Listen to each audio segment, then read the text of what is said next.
Welcome to the Genius Factory. Enjoy the video. Begin by assembling ingredients and prepping the bird. Use 1 whole chicken, about 3.5 lb, and 1/2 cup glutinous rice rinsed and soaked for 30 minutes. Measure 6 cups water, 2 tablespoon dried ginseng, 3 cloves garlic, 2 jujubes, and 1 tablespoon grated ginger. Rinse the chicken inside and out, trim excess fat, and pat dry before stuffing the rice. Keep all seasonings close. 1 tsp salt for now and additional salt to finish, plus 1 tsp sesame oil if you prefer a richer flavor at the end.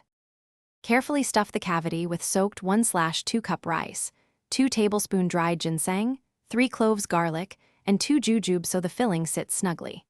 Place the chicken in a large pot and add 6 cups water, 1 tablespoon grated ginger, and a pinch of salt. Bring to a boil over high heat.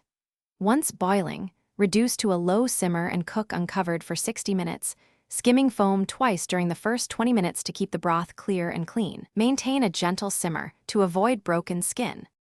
After 60 minutes, remove the pot lid and test the chicken. Internal temperature should reach 165 degrees F, and the rice inside should be tender and translucent. Carefully lift the whole chicken into a serving bowl, ladle 2 to 3 cups of clear broth over it, and season to taste with 1 tsp salt and 1 tsp sesame oil.